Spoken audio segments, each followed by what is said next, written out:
Hello, in this video I'm going to provide a brief explanation of my solution to the addAllBefore challenge problem. This was our challenge problem about linked lists, and the objective to it was you take in two integers as parameters, x and y, and then add a node with the value y, list node, the value y, before every instance of the integer x in the list.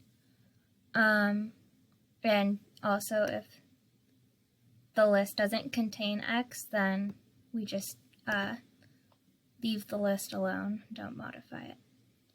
Alrighty, so in my solution, the first line of code here on line 6, I wrapped the entire method in this if case to make sure that the front list node was not null, because if the front list node is null, obviously there's no instances, it's an empty list and there's no instances of x, so there's no need to modify it, and it would throw a null pointer exception in the following code if it was null.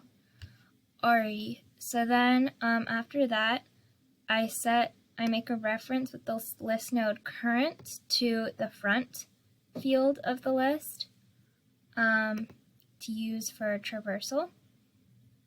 And I also have this if check on line 8 to check if the value of the front list node is x, so that we can make sure that we have the correct behavior if the first node in the list is x. So then I create a new list node and set its next field to front. Okay, then after that we get into the more general behavior, or not behavior, but the more general case where I have this while loop using kind of similar traversal pattern to what we discussed in class. Then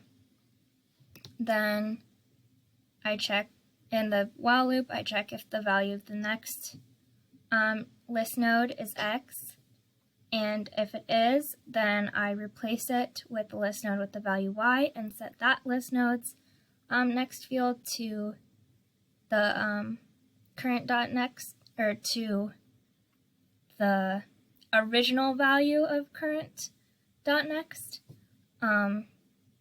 So let me see if there's a good example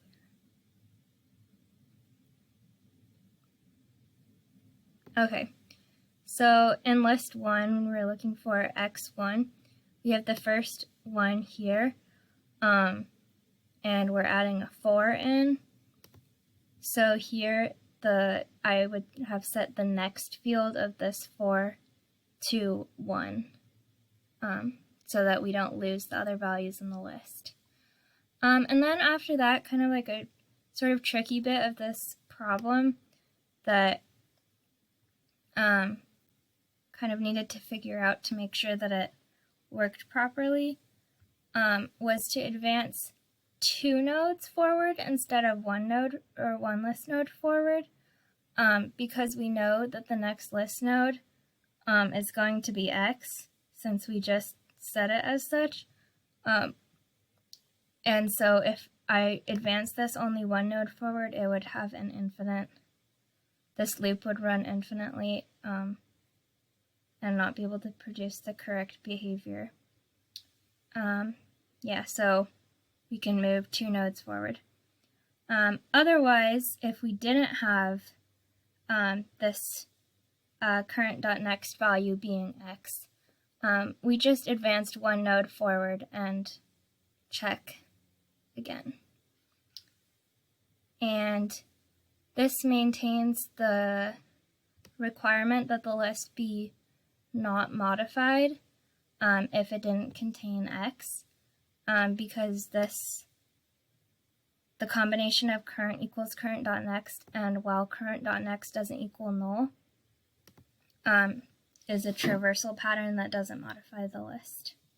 So we're able to just traverse through it without changing anything. Alrighty, thank you.